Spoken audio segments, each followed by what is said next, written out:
지금 바로 구독과 좋아요 눌러주세요.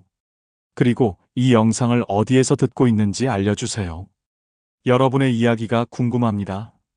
오늘 아침, 우리 동네는 평소와는 다른 분위기로 시작됐습니다. 저는 메이플 아파트 307호에 살고 있는 평범한 주부입니다만, 옆집 강민우 소령의 반려견 희망이가 새벽부터 울어대는 소리에 잠을 설쳤습니다. 시계는 새벽 5시를 가리키고 있었고, 창밖으로는 아직 어둠이 깔려 있었습니다. 희망이는 3년 된 진돗개로 강민우 소령이 군견 훈련소에서 데려온 이후로 늘 조용하고 영리한 모습을 보여왔습니다. 하지만 오늘따라 울음소리가 달랐습니다. 날카롭고 절박한 울음소리는 마치 누군가에게 위험을 알리는 것 같았습니다. 목이 쉴 것 같은 울음소리가 아파트 복도를 타고 메아리 치듯 울렸습니다. 강민우 소령은 매일 새벽 5시 반이면 군복을 입고 단지 한 바퀴를 조깅하는 것이 일과였습니다. 창가에서 커튼 사이로 밖을 내다보았지만 늘 보이던 탄탄한 체격의 소령은 보이지 않았습니다. 불안한 마음에 주방 불을 켜고 물을 한 잔 마시며 거실로 나왔습니다. 거실 창문 너머로 보이는 강민우 소령의 집은 여전히 어둠에 잠겨 있었고, 늘 밝혀져 있던 서재의 불빛도 꺼져 있었습니다. 아침 공기는 이상할 정도로 차가웠습니다. 초여름임에도 불구하고 서늘한 기운이 온몸을 감쌌습니다. 평소 이 시간이면 들리던 새소리도, 이른 아침을 시작하는 이웃들의 발자국 소리도 들리지 않았습니다. 단지 내 조깅하는 사람들의 운동화 소리도, 일찍 등교하는 고등학생들의 웃음소리도 사라진 듯 했습니다. 오직 희망이의 애절한 울음소리만이 이 기이한 고요함을 깨고 있었습니다. 창밖으로 보이는 하늘은 점점 밝아지고 있었지만 구름 한 점 없는 맑은 하늘이 오히려 불안하게 느껴졌습니다.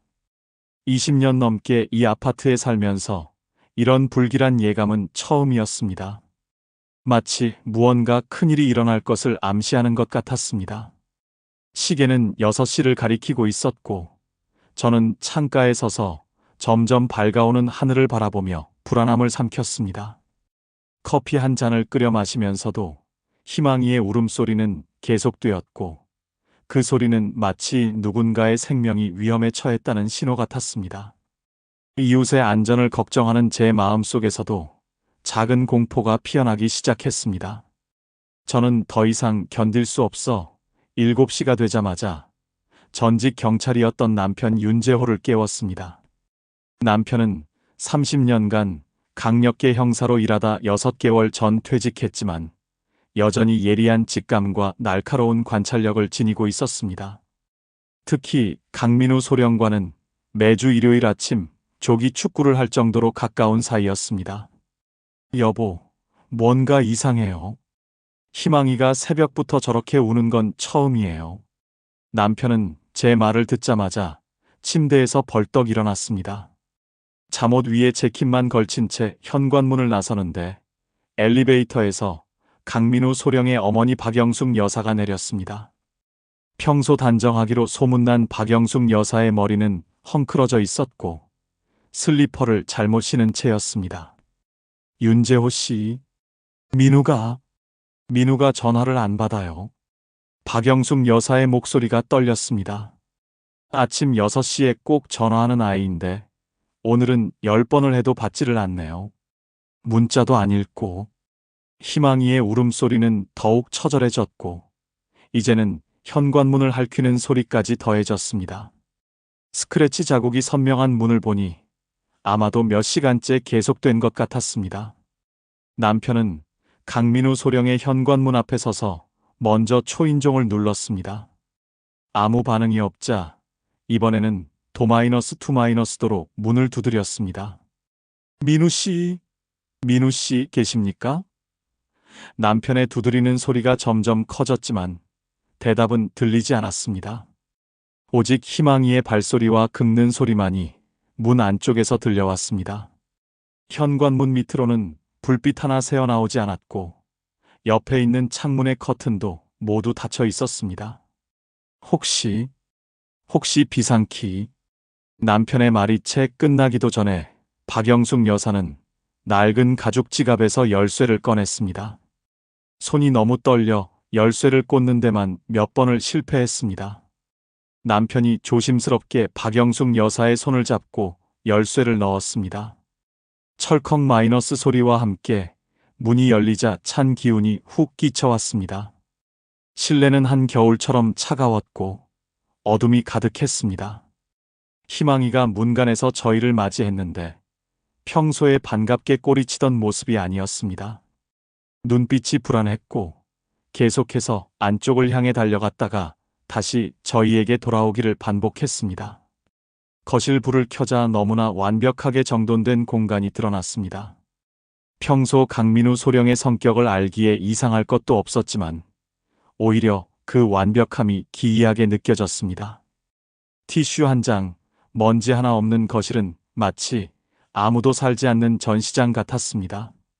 남편은 방안을 샅샅이 살피기 시작했고 박영숙 여사는 떨리는 목소리로 아들의 이름을 부르며 주방과 화장실을 둘러보았습니다. 마지막으로 서재에 들어섰을 때 책상 위에는 반쯤 마신 커피잔이 놓여 있었고 노트북은 여전히 켜져 있었습니다. 화면에는 암호가 걸려 있었지만 커피는 아직 미지근했습니다. 갑자기 희망이가 창문 쪽으로 달려가 격렬하게 짖기 시작했습니다. 남편이 커튼을 걷어내자 주차장이 한눈에 들어왔습니다. 검은색 벤이 미등도 켜지 않은 채 단지를 빠져나가고 있었습니다. 새벽부터 이어진 희망이의 울음소리, 꺼진 휴대폰, 미지근한 커피, 모든 것이 수상했습니다. 당신 경찰에 신고해요. 남편은 이 말을 남기고 곧바로 뛰쳐나갔습니다. 저는 떨리는 손으로 휴대폰을 꺼내 112에 전화를 걸었습니다. 시계는 7시 30분을 가리키고 있었고 아침 햇살이 서재 창가에 걸려 반쯤 마신 커피잔을 비추고 있었습니다. 창밖으로 보이는 검은색 벤을 쫓아 남편이 뛰어나간 후 저는 아파트 창문 앞에 서서 숨죽이며 상황을 지켜보았습니다. 30년간 형사로 일했던 남편의 본능이 살아난 듯 했습니다. 퇴직한 지 6개월밖에 되지 않았지만 그 날카로운 직감은 여전했습니다. 새벽의 차가운 공기를 가르며 남편은 지하 주차장으로 달려갔습니다. 다행히 차 키를 챙겨 나온 모양이었습니다. 우리 흰색 아반떼가 지하 주차장에서 튀어나오는 모습이 보였고 멀어져가는 검은색 벤의 뒤를 바짝 쫓았습니다. 창문 너머로 보이는 2대의 차는 마치 흑백 영화의 한 장면 같았습니다. 순간 휴대폰이 울렸습니다. 남편이었습니다. 차량 번호는 48라 9064야. 신고할 때 이 번호도 알려줘. 이 차는 분명 수상해. 새벽부터 아파트 주변을 몇 바퀴나 돌았어. 경비원한테 물어보니 순찰차인 줄 알았대. 민우한테 무슨 일이 생긴 게 틀림없어. 남편의 숨찬 목소리가 전화기 너머로 들려왔습니다. 저는 곧바로 112에 다시 전화를 걸어 차량 번호를 알렸습니다. 그리고 강민우 소령의 실종 가능성도 전했습니다. 경찰은 즉시 주변 순찰차의 상황을 전파하겠다고 했습니다. 배는 도시 외곽으로 향하는 것 같았습니다. 아직 이른 아침이라 차가 많지 않았고 희미한 새벽빛 속에서 두 차의 모습이 간간히 보였습니다. 남편은 전화로 계속해서 현재 위치를 알려주었고 저는 그 내용을 경찰에 전달했습니다. 지금 동부순환도로 진입했어. 속도가 점점 빨라지는데 앞차에 누가 탔는지는 안 보여. 창문이 전부 짙은 선팅이야. 뭔가 이상한 건 운전이 너무 능숙해. 일반인 솜씨가 아니야. 남편의 말에 등줄기가 서늘해졌습니다.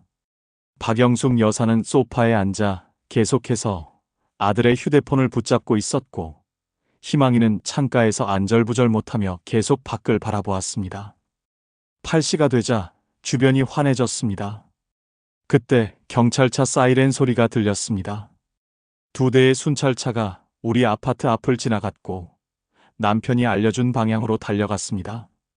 이제 검은색 배는 경찰과 남편의 차 사이에 있었습니다. 앞에 검문이 있어. 저쪽에서 경찰이 대기하고 있어. 이제 도망갈 수 없을 거야. 남편의 흥분된 목소리가 들려왔습니다. 하지만 그 순간 예상치 못한 일이 벌어졌습니다. 검은색 밴이 갑자기 속도를 늦추더니 비상등을 켰습니다. 그리고 차에서 내린 사람은 다름 아닌 군인들이었습니다. 정확히는 헌병대였습니다. 여보, 이게 무슨... 남편의 놀란 목소리가 전화기 너머로 들려왔습니다. 시계는 8시 15분을 가리키고 있었고, 이제 이 사건은 우리가 상상했던 것보다 훨씬 더 복잡한 방향으로 흘러가고 있었습니다. 남편이 집으로 돌아온 지 30분이 지났을 무렵 현관 초인종이 울렸습니다. 문을 열자 2명의 군 장교가 서 있었습니다. 한 사람은 30 중반의 나이에 날카로운 눈매를 가진 최도현 중령이었고, 다른 한 사람은 갓 30으로 보이는 정세리 대위였습니다. 윤재호님 댁이 맞습니까? 최도현 중령이 신분증을 꺼내 보이며 말했습니다. 강민우 소령 실종 사건과 관련해서 몇 가지 여쭤볼 것이 있습니다. 거실에 앉은 군 장교들의 모습이 묘하게 어색했습니다. 남편은 팔짱을 낀 채 굳은 표정으로 그들을 마주보고 있었고, 저는 차를 내오며 그들의 대화를 귀 기울여 들었습니다. 아까 그 검은색 배는 우리 부대 소속 차량이었습니다. 최도현 중령이 입을 열었습니다. 강민우 소령은 현재 매우 중요한 군사보안 임무를 수행 중입니다. 이 사실은 절대 기밀로 분류되어 있죠. 정세리 대위가 서류 가방에서 문서 하나를 꺼냈습니다. 이 문서에 서명해 주시기 바랍니다. 오늘 아침 있었던 일에 대해 일절 발설하지 않겠다는 보안 서약서입니다. 남편은 문서를 받아들지 않았습니다. 강민우 소령은 제 친구입니다. 매주 일요일마다 함께 축구를 했고 서로의 집에서 식사도 자주 했죠. 그런데 갑자기 사라졌다가 군사 기밀이라고요? 말이 되나요? 최도현 중령의 눈빛이 차가워졌습니다. 윤재호님, 전직 경찰이시죠? 그렇다면 국가 안보의 중요성을 잘 아실 텐데요. 지금 이 상황은 단순한 실종 사건이 아닙니다. 국가 안보와 직결된 문제입니다. 거실의 공기가 무거워졌습니다. 희망이는 군 장교들을 향해 계속 낮은 울음소리를 내고 있었고, 창밖에서는 아침 햇살이 점점 더 밝아지고 있었습니다. 그렇다면 적어도 박영숙 여사에게는 설명이 필요하지 않을까요? 제가 조심스럽게 말을 꺼냈습니다. 아들의 생사도 모른 채 불안에 떨고 계신데. 정세리 대위가 한숨을 쉬었습니다. 박영숙 여사께는 이미 다른 팀이 설명을 드리고 있습니다. 하지만 구체적인 내용은 알려드릴 수 없습니다. 강민우 소령의 안전을 위해서입니다. 안전이요? 남편이 자리에서 벌떡 일어났습니다. 방금 전까지 도망치듯 달아나던 게 안전이라는 겁니까? 희망이가 새벽부터 저렇게 울고 뭔가 잘못됐다는 걸 모르진 않으시겠죠? 최도현 중령은 잠시 침묵했다가 입을 열었습니다. 윤재호님의 우려는 이해합니다. 하지만 지금은 그저 우리를 믿어주셔야 합니다. 강민우 소령은 살아있습니다. 그것만큼은 확실히 말씀드릴 수 있습니다. 시계는 9시를 가리키고 있었습니다. 창 밖으로 보이는 하늘은 완전히 밝아 있었지만 이 사건을 둘러싼 미스터리는 점점 더 깊은 어둠 속으로 빠져들고 있었습니다. 군 장교들이 떠나고 난 후 거실에는 무거운 정적이 감돌았습니다. 남편은 창가에 서서 군용 지프가 떠나는 모습을 지켜보고 있었고, 저는 소파에 앉아 방금 전까지 있었던 일들을 정리해 보려 했습니다. 뭔가 이상해요. 남편이 중얼거렸습니다. 강민우 소령은 보안사령부 소속이 아니었어. 그는 일반 병참 부대 소속이었다고요. 그런데 갑자기 최고 기밀급 임무라니. 남편의 말에 저도 고개를 끄덕였습니다.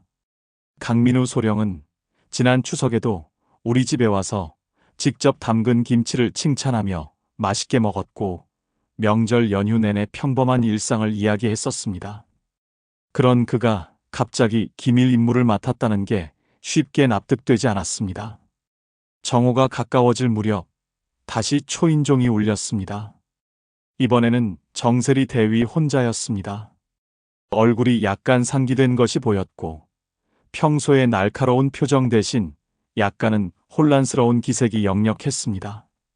윤재호님, 죄송합니다만 잠시 이야기를 나눌 수 있을까요?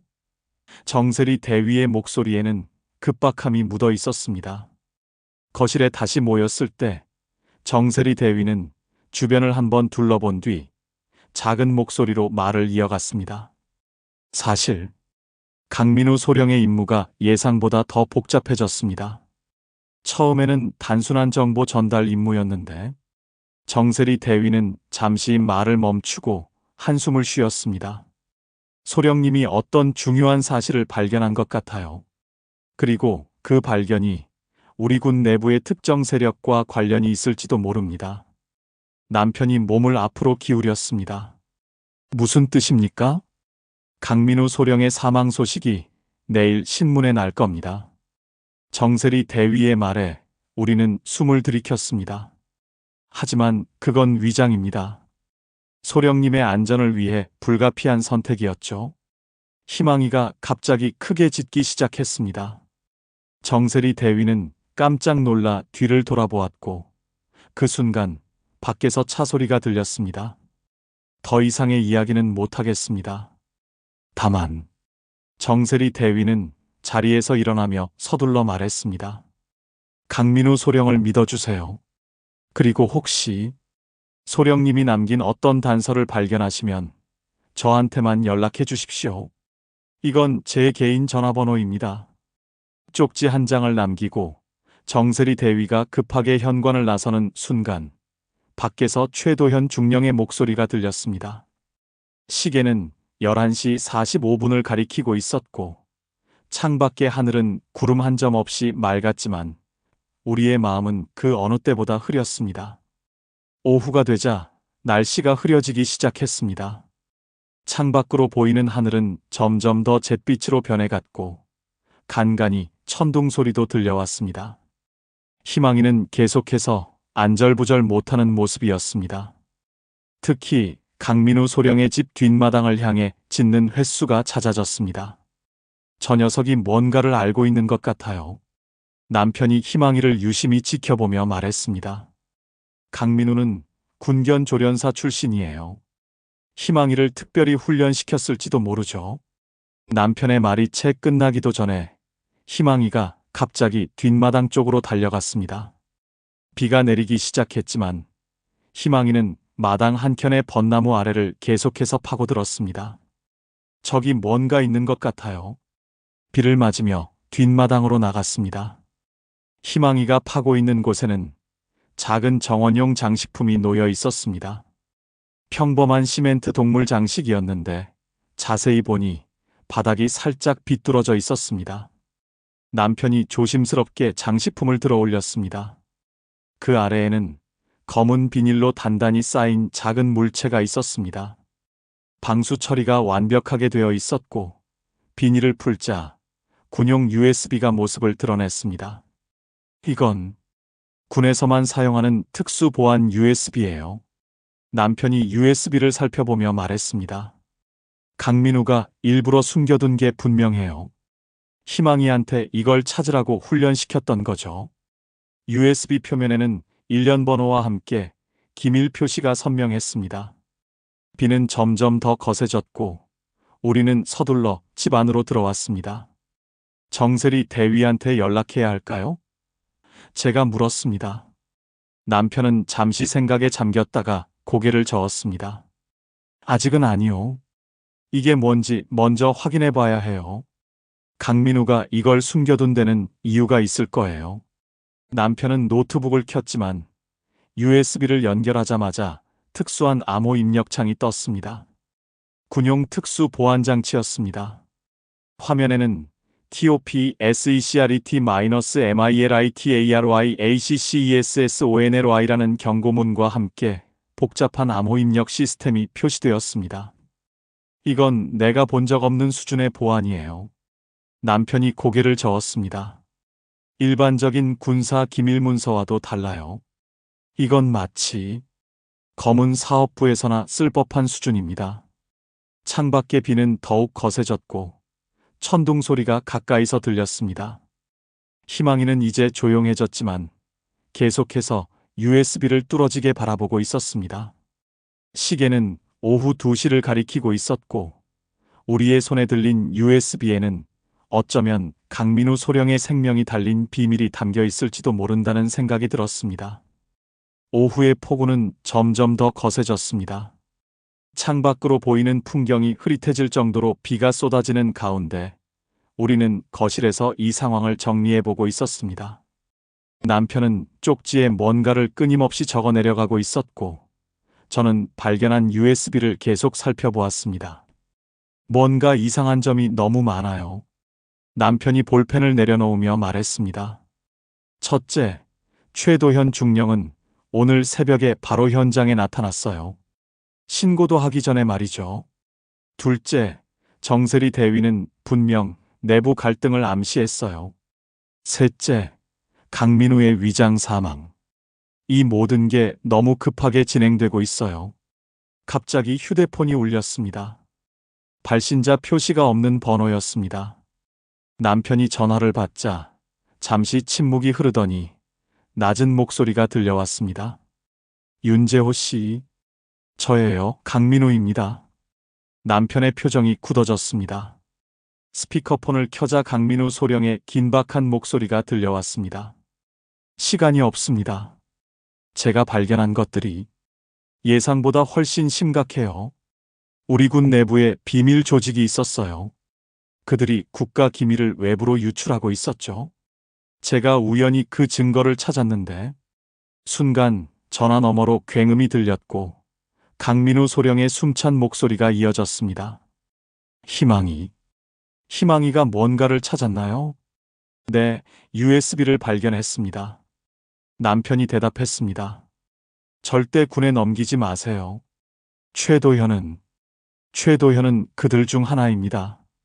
정세리 대위는 믿을만하지만 아직은 조심해야 해요. 제가 다시 그때 갑자기 통화가 끊겼습니다. 제 다이얼을 눌러봤지만 더 이상 연결되지 않았습니다. 역시 남편이 한숨을 쉬었습니다. 난 최도현 중령이 수상하다고 생각했어요. 아침부터 너무 서두르더라고요. 마치 뭔가를 찾으려는 듯이. 우리의 대화는 갑작스러운 초인종 소리에 중단되었습니다. 도어폰 화면에는 정세리 대위의 모습이 보였지만 그의 뒤에 최도현 중령의 그림자가 어른거렸습니다. 윤재호님, 죄송합니다만 잠시 들어가 봐도 될까요? 강민우 소령의 소재를 파악한 것 같습니다. 남편은 USB를 재빨리 주머니에 넣었습니다. 희망이는 갑자기 거실 구석으로 물러나 낮은 울음소리를 내기 시작했습니다. 시계는 오후 4시를 가리키고 있었고 우리는 문을 열어야 할지 말아야 할지 망설이고 있었습니다. 잠시만 기다려 주시겠습니까? 남편이 초인종을 누른 사람들을 향해 외쳤습니다. 그리고는 저를 향해 작은 목소리로 속삭였습니다. 부엌 창문으로 나가세요. USB를 갖고 박영숙 여사댁으로 가세요. 전 여기서 시간을 좀 끌어볼게요. 빗소리가 점점 더 거세지는 가운데 저는 조용히 부엌으로 향했습니다. 남편은 현관문을 향해 걸어가면서 일부러 크게 말했습니다. 죄송합니다. 옷을 갈아입느라 시간이 좀 걸렸네요. 부엌 창문 밖으로는 좁은 완강기 설치대가 있었습니다. 비가 오는 바람에 철제 구조물이 미끄러웠지만 예전에 소방훈련을 했던 경험이 도움이 됐습니다.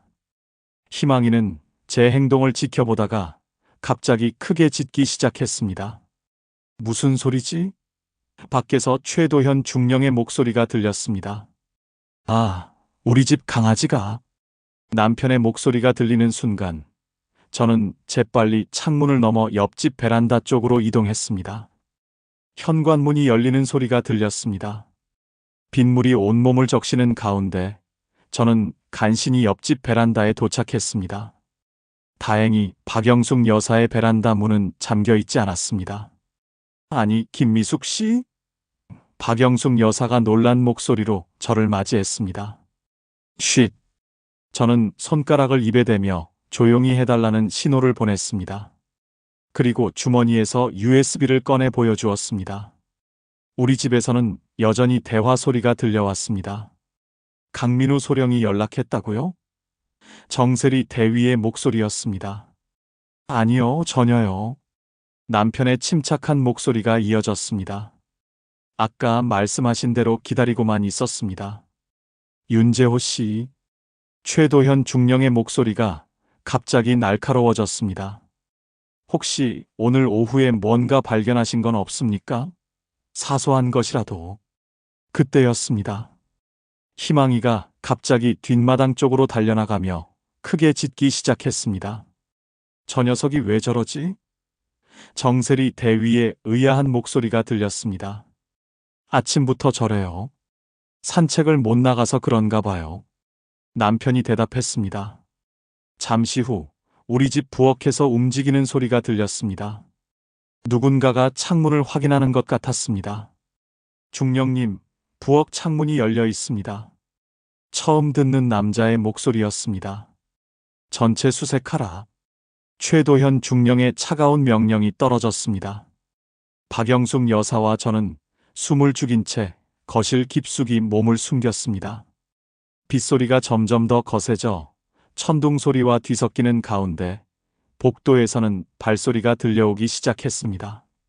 시계는 오후 5시를 가리키고 있었고 우리의 심장은 마치 천둥 소리처럼 크게 뛰고 있었습니다. 박영숙 여사의 집 거실에 숨어 있는 동안 복도에서는 군화 소리가 점점 가까워졌습니다. 저는 USB를 꽉 쥔 채 숨을 죽였고 박영숙 여사는 떨리는 손으로 입을 가리고 있었습니다. 이쪽도 확인해 봐야 합니다. 낯선 남자의 목소리가 바로 문 앞에서 들렸습니다. 그때 갑자기 우리 집에서 요란한 소리가 들려왔습니다. 희망이가 무언가를 쓰러뜨린 것 같았습니다. 저런, 화분이 깨졌네요. 남편의 목소리가 들렸습니다. 제가 치울게요. 잠깐만요. 최도현 중령이 말했습니다.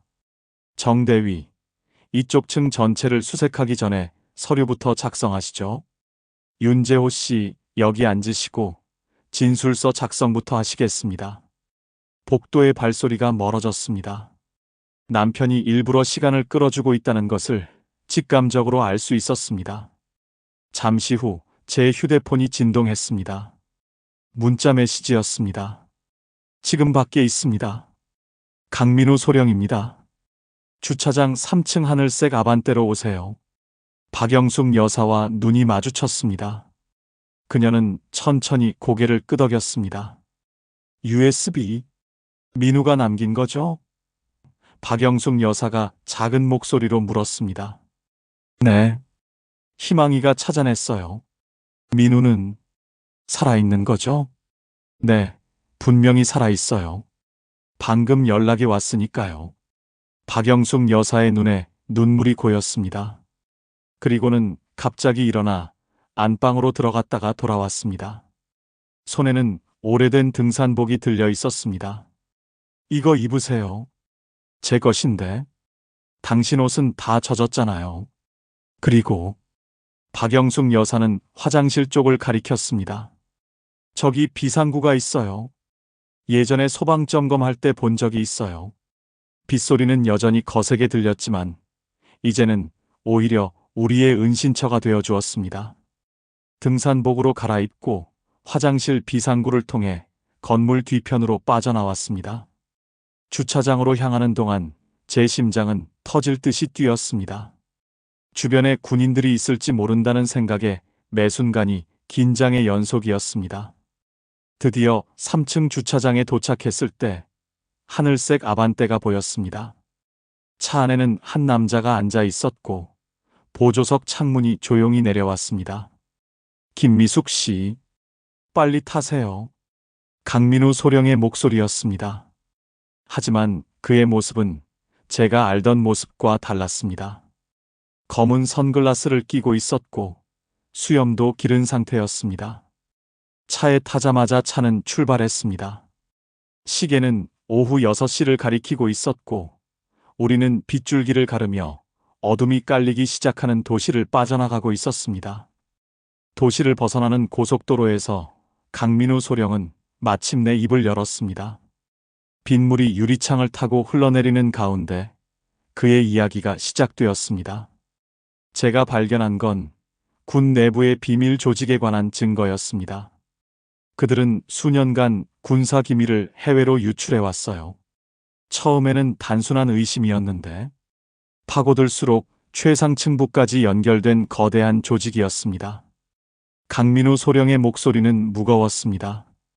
가로등 불빛이 그의 얼굴을 스쳐 지나갈 때마다 피곤한 기색이 역력했습니다. 최도현 중령은 그들의 핵심 인물 중 하나였어요. 하지만 정세리 대위는 달랐죠. 그녀는 이미 수개월 전부터 이 비리를 조사하고 있었습니다.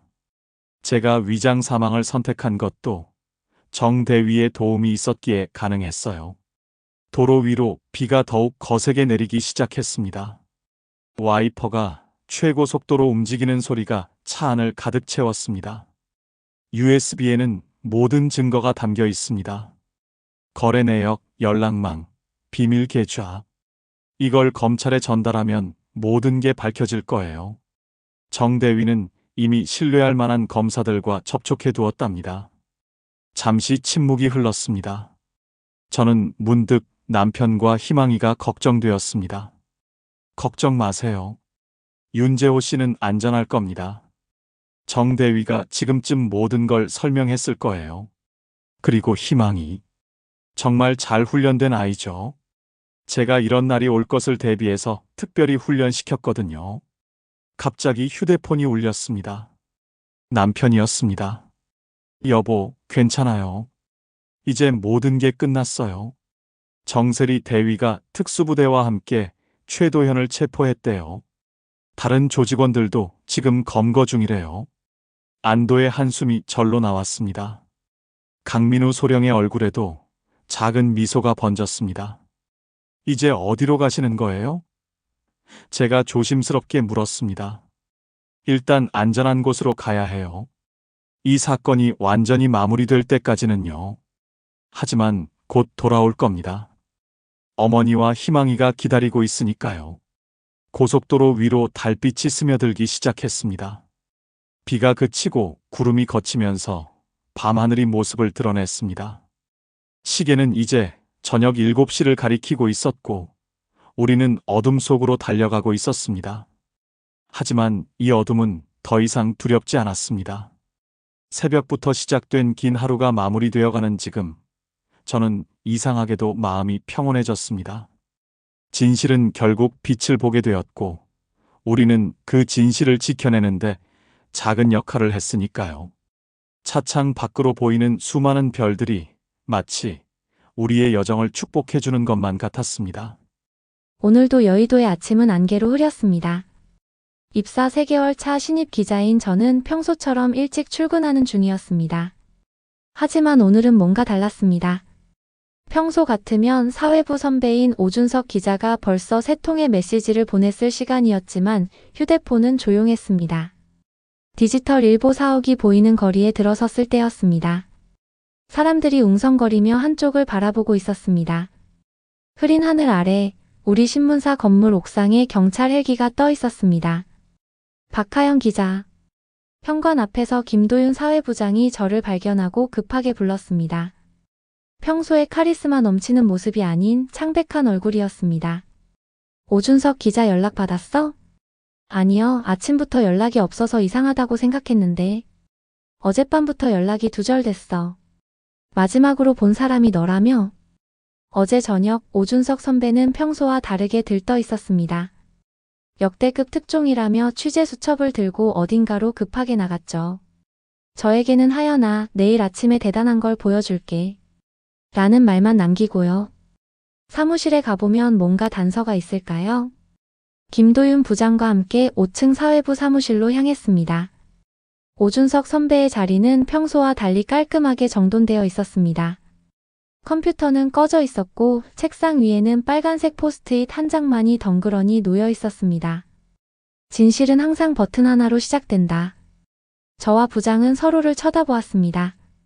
그때 제 휴대폰이 울렸습니다. 발신자 표시가 없는 번호였고 받자마자 기계음으로 변조된 목소리가 들려왔습니다. 박하연 기자님, 오준석 기자의 마지막 특종에 관심 있으신가요? 창밖으로는 여전히 안개가 자욱했고 저의 기자 생활 중 가장 긴 하루가 시작되고 있었습니다. 누구세요? 떨리는 목소리로 물었지만 전화 너머의 기계음은 제 질문을 무시했습니다. 오준석 기자의 책상 서랍 안에 타임캡슐 앱이 설치된 태블릿이 있습니다. 비밀번호는 그가 처음 특종을 터뜨린 날짜예요. 30분 안에 확인하세요. 그 후엔 모든 데이터가 삭제됩니다. 통화가 끊겼습니다. 김도윤 부장의 얼굴이 더욱 창백해졌습니다. 오준석의 첫 특종이라. 부장이 중얼거렸습니다. 2021년 국회의원 불법 로비 사건이었지. 10월 15일. 서랍을 열자 정말 태블릿이 있었습니다. 평소에는 본 적 없는 기기였습니다. 비밀번호 입력창에 21만 1015를 입력하자 화면이 켜졌고 타임캡슐 앱이 자동으로 실행되었습니다. 24시간 후 자동 공개라는 설정과 함께 암호화된 파일 하나가 보였습니다. 제목은 단순히 X였습니다. 하지만 지금은 열리지 않았습니다. 그리고 화면 아래에는 짧은 메모가 있었습니다. 하연아, 이걸 보고 있다면 나에게 무슨 일이 생겼다는 거야. 진실을 폭로하기 전에 내가 사라질 수도 있다는 걸 알고 있었어. 하지만 이 사건은 반드시 세상에 알려져야 해. 내 취재 수첩을 찾아. 그리고 김현우 형사를 만나. 그때 사무실 안이 갑자기 소란스러워졌습니다. 형사들이 들어오고 있었습니다. 선두에 선 형사가 신분증을 꺼내 보였습니다. 서울청 강력계 박진우 형사입니다. 오준석 기자 실종 사건을 맡게 된 박진우 형사가요? 제가 말을 끊었습니다. 오준석 선배가 남긴 메모에는 김현우 형사를 찾으라고 되어 있는데요. 형사의 표정이 굳어졌습니다. 김현우 형사는 어제 사직서를 제출하고 잠적했습니다. 오준석 기자의 실종과 관련이 있을 것으로 보고 갑자기 제 휴대폰으로 문자가 왔습니다. 옥상으로 와. 혼자. 김현우가. 저는 잠시 망설였습니다. 하지만 곧바로 자리를 박차고 일어났습니다. 박하연 기자. 위험할 수 있습니다. 형사의 외침을 뒤로하고 저는 비상계단을 통해 옥상으로 향했습니다. 계단을 오르는 동안 심장이 터질 것 같았습니다. 손잡이를 잡은 손이 땀으로 미끄러웠습니다. 시계는 아침 8시 45분을 가리키고 있었고 옥상 문 너머로는 여전히 안개가 자욱했습니다. 옥상 문을 열자 차가운 바람이 얼굴을 스쳤습니다. 안개는 예상보다 더 짙었고 시야는 5m도 채 확보되지 않았습니다. 헬기 소리는 들렸지만 모습은 보이지 않았습니다. 이쪽으로. 안개 속에서 남자의 목소리가 들려왔습니다. 목소리의 주인공은 비상구 구조물 뒤에 서 있었습니다. 검은 모자와 마스크로 얼굴을 가린 채였지만 경찰 특유의 자세를 숨길 순 없었습니다. 김현우 형사님. 목소리 작게. 그가 손가락을 입에 가져다 대며 속삭였습니다. 우리에겐 3분밖에 없어. 곧 이쪽으로 올 테니까. 김현우는 주머니에서 쪽지 하나를 꺼냈습니다. 접힌 신문지 사이에 끼워져 있었습니다. 오준석이 마지막으로 남긴 거야. 어젯밤 11시 한강공원 벤치에서 만났어. 그리고 30분 후에 그가 사라졌지. 쪽지를 받아들었습니다. 묵직했고 안에 뭔가가 들어있는 게 느껴졌습니다. 이걸 봐. 김현우가 휴대폰을 내밀었습니다.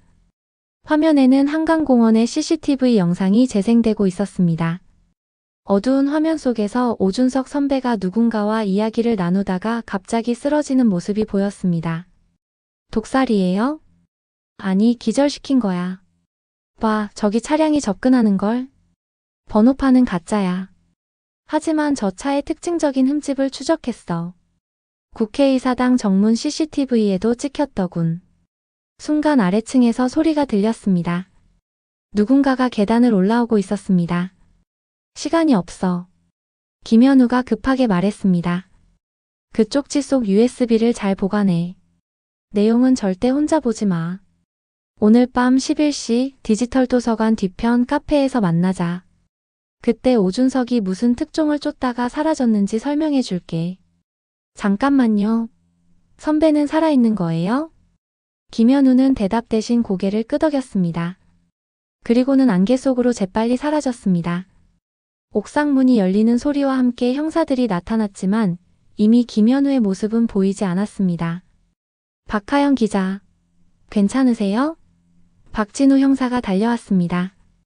네, 괜찮아요. 아무도 없었어요. 주머니 속 쪽지가 묵직하게 느껴졌습니다. 시계는 9시를 가리키고 있었고 안개는 여전히 짙었지만 이제 적어도 한 가지는 확실해졌습니다. 오준석 선배가 살아있다는 것. 그리고 그가 쫓던 특종이 국회와 관련이 있다는 것. 사무실로 돌아온 후 저는 평소처럼 행동하려 노력했습니다. 하지만 주머니 속 USB의 존재가 자꾸만 신경 쓰였습니다. 경찰들은 한참 동안 컴퓨터 기록과 통화 내역을 조사했고 김도윤 부장은 끊임없이 걸려오는 타사 기자들의 전화를 받느라 분주했습니다. 오전 11시 편집실에서 작업하고 있을 때였습니다. 누군가가 제 어깨를 툭 쳤습니다. 놀라서 돌아보니 정민국 국회 출입 선배였습니다. 평소와 다르게 굳은 표정이었습니다. 하연아, 잠깐 나랑 얘기 좀 할까? 편집실을 나와 비상계단으로 향했습니다. 정민국 선배는 주변을 살피더니 작은 목소리로 말을 꺼냈습니다. 오준석이 요즘 국회 인사위원회 관련 취재를 하고 있었어. 특히 최근 통과된 특별법 개정안에 관심이 많았지. 근데 어제 인사위원장실에서 오준석이랑 마주쳤어. 네. 어제요? 그래, 밤 9시쯤이었을 거야. 분명 회의실은 텅 비어 있었는데 난데없이 오준석이 급하게 뛰쳐나오더라고. 얼굴이 새하얗게 질려 있었어. 정민국 선배는 한숨을 쉬었습니다. 방금 전에 국회 보안팀장한테 전화가 왔었어. 어젯밤 인사위원장실 서류가 몇 개 사라졌다는 거야. 그리고 오준석이 갑자기 계단 아래에서 발소리가 들렸습니다. 정민국 선배는 말을 멈추고 귀를 기울였습니다. 누구세요? 선배가 아래를 향해 외쳤지만 대답은 없었습니다. 이상하네. 선배가 계단을 내려가려는 순간 제 휴대폰이 울렸습니다. 발신자 표시는 언론이었습니다. 받지 마. 정민국 선배가 제 손을 잡았습니다. 오준석이 사라진 후로 이상한 전화가 많이 와. 나도 몇 번 받았는데 전부 녹음되고 있더라고. 하지만 전화를 받지 않을 수는 없었습니다.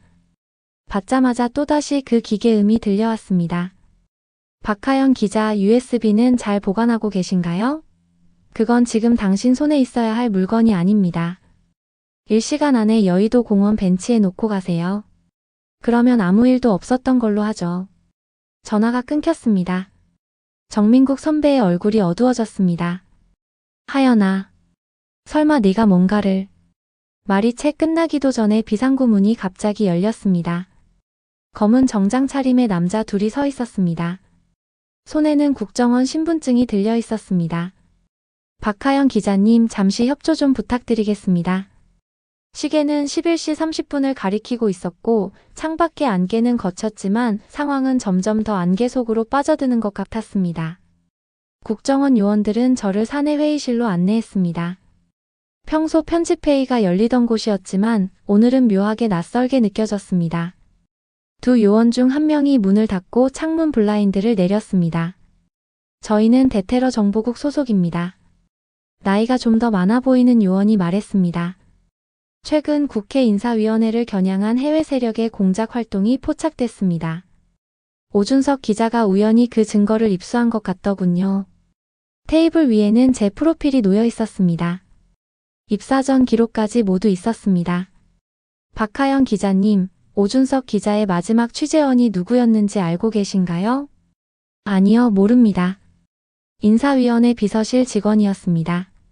그런데 그 직원이 실은 해외 정보기관과 연계된 스파이였죠. 요원이 태블릿을 꺼내 사진을 보여줬습니다. 서류를 복사하는 한 남자의 모습이 찍혀 있었습니다. 오준석 기자는 이 사실을 알아냈고 저희와 협조하기로 했습니다. 하지만 어제 갑자기 연락이 두절됐죠. USB를 저희에게 전달하기로 한 약속도 지키지 않은 채로요. 순간 머리가 복잡해졌습니다.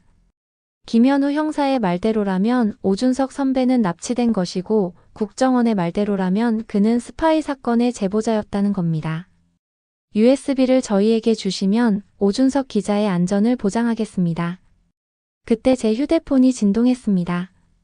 문자 메시지였습니다. 거짓말이에요. 절대 USB를 넘기지 마세요. 마이너스 정세리. 처음 보는 번호였지만 발신자 이름이 정세리라니. 오준석 선배가 자주 취재하던 국회 인사위원회 정세리 사무관이었을까요? 문자 좀 볼까요? 젊은 요원이 손을 내밀었습니다. 순간 건물에 비상벨이 울렸습니다. 화재 발생. 전 직원은 신속히 대피하시기 바랍니다. 요원들이 잠시 당황한 틈을 타 저는 재빨리 문을 열고 뛰쳐나왔습니다. 복도는 이미 연기로 자욱했고 사람들이 우왕좌왕하는 소리가 들렸습니다. 박하영 기자. 이쪽이에요. 정민국 선배가 비상구 쪽에서 손을 흔들었습니다. 그의 옆에는 정장 차림의 여자가 서 있었습니다. 정세리 사무관입니다. 설명할 시간이 없어요. 어서 이쪽으로.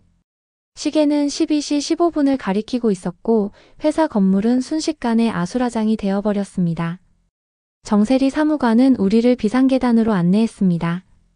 사람들이 몰린 정문 대신 지하 주차장으로 향했고 그곳에 세워진 검은색 아반떼에 올랐습니다. 차 안에는 노트북이 켜져 있었고 화면에는 실시간 CCTV 화면이 떠 있었습니다. 화재 경보는 제가 울린 겁니다. 정세리 사무관이 운전하며 말했습니다. 지금 나타난 국정원 요원들은 가짜예요. 진짜 국정원은 오준석 기자 실종 사실도 모르고 있답니다. 백미러로 뒤를 살피던 정민국 선배가 긴장된 목소리로 말했습니다. 검은색 제네시스가 따라오고 있어요. 예상했던 일이에요. 정세리 사무관이 핸들을 급하게 꺾었습니다.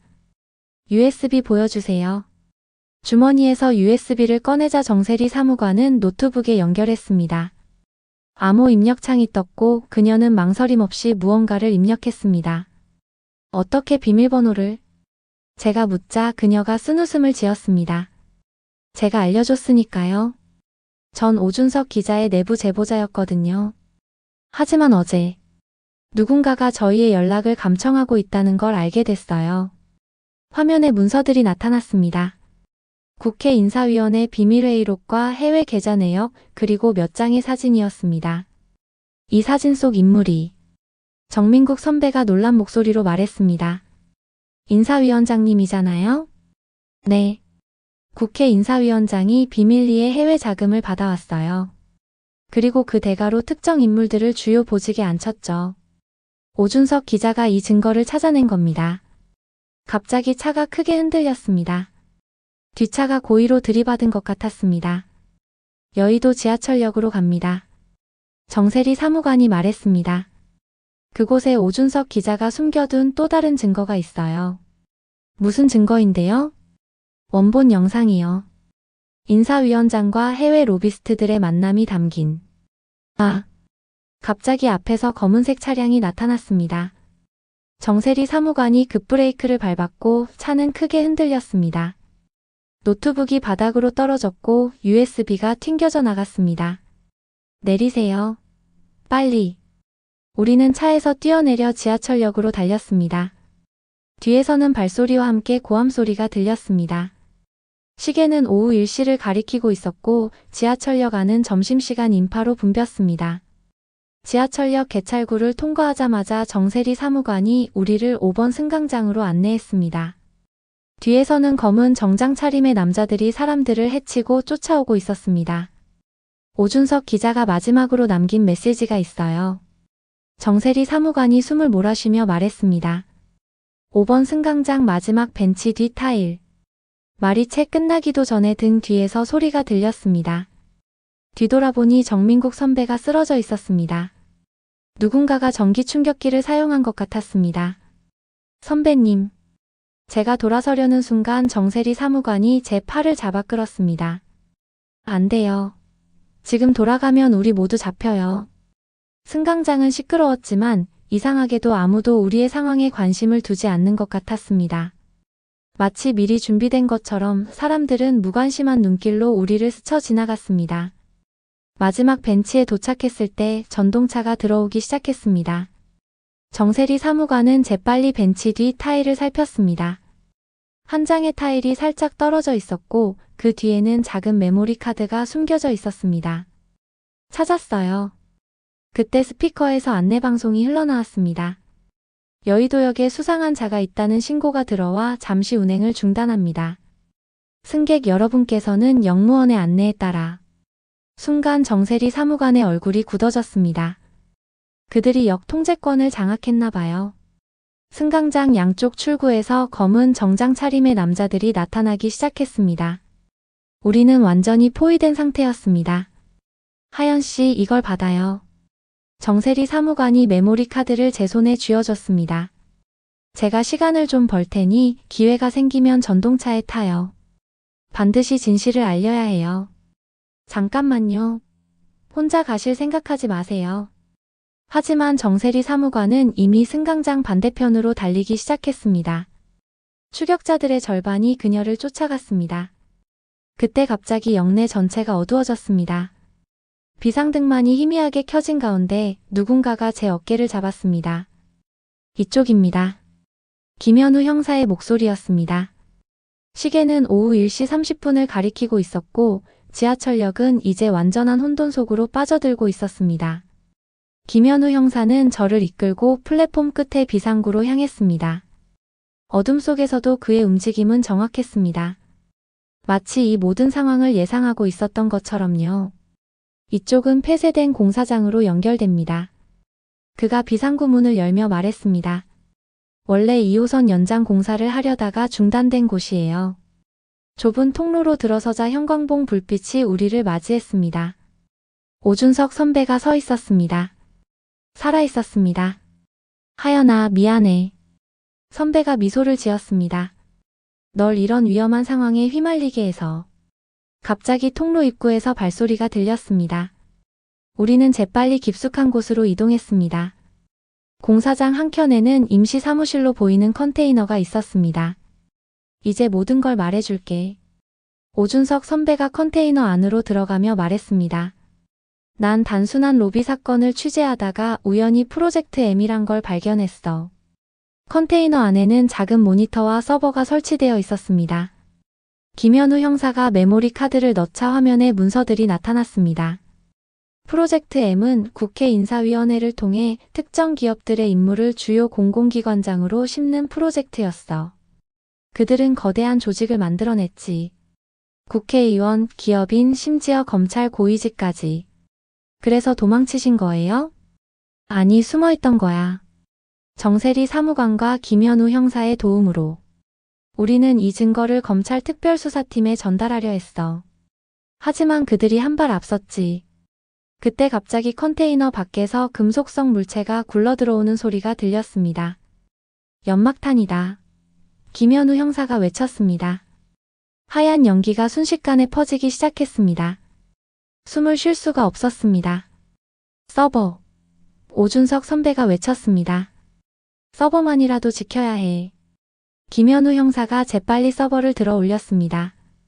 그리고 바닥에 맨홀 뚜껑을 열었습니다. 이건 하수구와 연결된 비상탈출로예요. 프로젝트 M의 진실을 세상에 알려야 합니다. 시계는 오후 2시를 가리키고 있었고 우리는 지하 깊숙이 사라져가는 진실을 쫓아 어둠 속으로 뛰어들어야 했습니다. 하수구로 내려온 우리를 맞이한 것은 끝없는 어둠이었습니다. 김현우 형사의 휴대폰 불빛만이 우리의 유일한 안내자였습니다. 서버를 들고 있는 형사의 숨소리가 점점 거칠어졌습니다. 이쪽이에요. 형사가 앞장섰습니다. 이 통로는 한강까지 이어져 있어요. 80년대에 만든 비상 대피로예요. 발걸음 소리가 물소리와 뒤섞여 울렸습니다. 천장에서는 빗물이 뚝뚝 떨어졌고 축축한 공기가 숨을 막았습니다. 잠깐. 오준석 선배가 갑자기 걸음을 멈췄습니다. 누군가 오는 소리가. 멀리서 발소리가 들려왔습니다. 여러 명이 뛰어오는 것 같았습니다. 우리는 재빨리 옆 통로로 숨었습니다. 서버를 켜봐야 해요. 오준석 선배가 작은 목소리로 말했습니다. 정세리 사무관이 마지막으로 업로드한 파일이 있을 거예요. 김현우 형사가 조심스럽게 서버를 내려놓았습니다. 비상전원을 연결하자 작은 모니터에 불빛이 들어왔습니다. 찾았다. 선배의 목소리가 떨렸습니다. 프로젝트 M의 전체 명단이. 이건. 갑자기 총소리가 울렸습니다. 김현우 형사가 신음을 내뱉으며 쓰러졌습니다. 어둠 속에서 검은 형체들이 나타났습니다. 움직이지 마십시오. 차가운 목소리가 들려왔습니다. 서버를 내려놓고 천천히 뒤로 물러나세요. 오준석 선배가 재빨리 USB를 꺼내 제 주머니에 넣었습니다. 그리고는 귓속말로 속삭였습니다. 하연아, 내가 신호하면 도망쳐. 한강 방향으로 800m만 가면 비상구가 나와.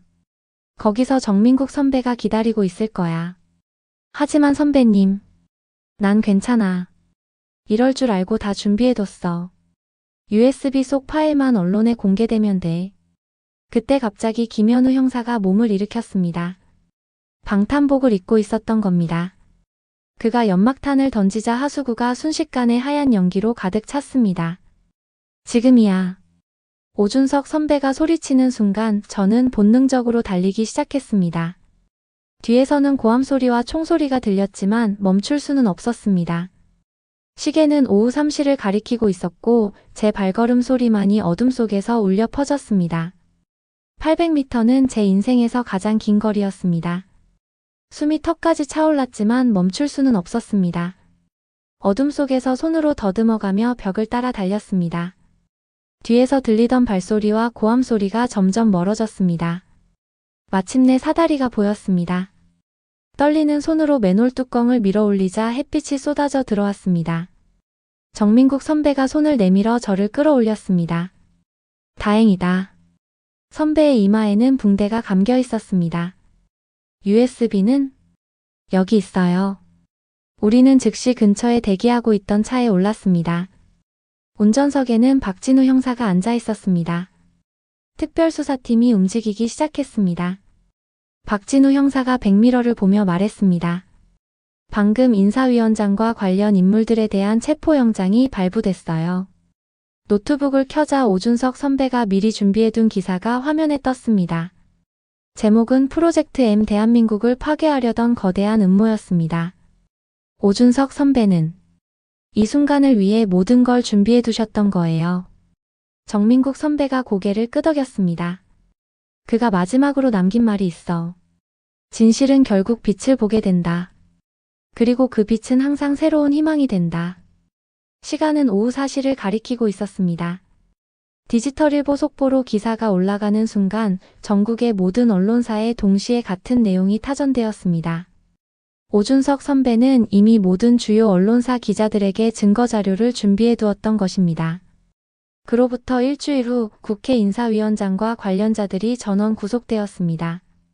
정세리 사무관은 병원에서 회복 중이었고 김현우 형사는 특별수사팀에 합류했습니다.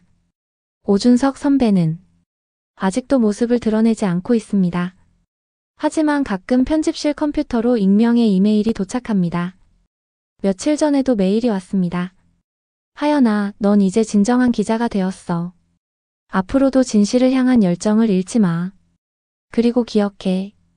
우리가 쓰는 기사 한 줄 한 줄이 세상을 바꾸는 힘이 된다는 걸. 창밖으로 석양이 지고 있습니다. 오늘도 저는 키보드 앞에 앉아 새로운 진실을 찾아 나섭니다. 이제 제 책상 위에는 빨간색 포스트잇이 하나 붙어 있습니다. 진실은 항상 버튼 하나로 시작된다.